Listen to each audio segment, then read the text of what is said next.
تخيل بنت عندها 16 سنة كانت بتسمع أصوات وبتشوف وجوه شيطانية. أهلها قالوا إنها ممسوسة والكنيسة وافقت. بس اللي حصل بعد كده كان أبشع من الخيال. دي مش قصة فيلم رعب، دي قصة حقيقية، قصة أناليز ميشيل، البنت اللي اتعذبت لحد ما ماتت.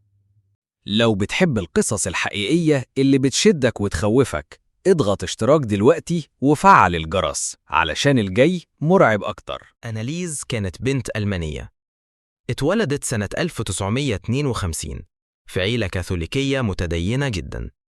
كانت هادية، مؤدبة، شاطرة في دراستها.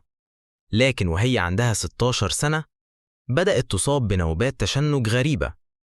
الدكاترة شخصوها بمرض اسمه الصرع الصدغي، وده بيأثر على المخ وبيخلي المريض يشوف هلوسات ويسمع أصوات. اتعالجت بأدوية، لكن حالتها كانت بتسوء. ما بقتش بس بتشوف هلوسات، دي كانت بتقول إنها بتشوف وجوه شياطينية طول الوقت. كانت بتصرخ فجأة من غير سبب، وترفض تبص في المراية أو تدخل الكنيسة.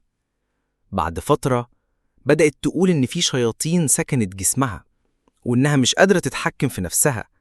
كانت بتاكل الحشرات، تضرب نفسها، وتعض إخواتها.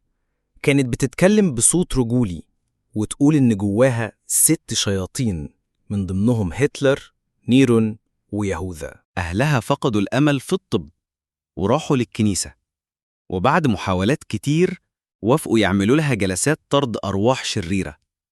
مش جلسة واحدة ولا 2، 67 جلسة في خلال 10 شهور. في الجلسات دي كانوا بيقيدوها بسلاسل، يقروا عليها آيات وصلوات بالساعات، وهي بتصرخ وتتعذب وتتلوى قدامهم. جسمها كان بينزف، وركابها اتكسرت من كتر ما كانت بتسجد بالعنف، ووشها بقى مشوه، ما بقتش بتاكل ولا تشرب. وزنها نزل لأقل من 30 كيلو، وشكلها بقى عامل زي الهياكل العظمية. بس كانت لسه عايشة، ولسه بيعملوا لها جلسات طرد. وفي يوم 1 يوليو سنة 1976 أناليز ماتت وهي عندها 23 سنة.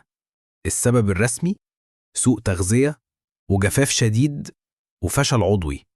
لكن الحقيقة أناليز ماتت من التعذيب باسم الدين. بعد وفاتها بدأت التحقيقات، وأهلها والكاهنين اللي عملوا الجلسات اتعرضوا للمحاكمة. القاضي حكم عليهم بالسجن بتهمة القتل بالإهمال. لكن خد بالك، لحد النهاردة ناس كتير بتقول إن أناليز كانت فعلاً ممسوسة، وإن التسجيلات اللي اتسجلت أثناء الجلسات بتثبت إن في كيانات شريرة كانت بتتكلم على لسانها. في التسجيلات دي هتسمع صوتها وهي بتتكلم بلغات مختلفة، بتشتم وبتضحك ضحكة مرعبة وتقول إنها مش أناليز. السؤال هنا، أناليز كانت مريضة نفسية ولا فعلا كان فيها شيطان؟ قولوا لي رأيكم في الكومنتات، ولو القصة دي شدتكم ما تنسوش تشتركوا في القناة وتفعلوا الجرس علشان اللي جاي أغرب وأخطر.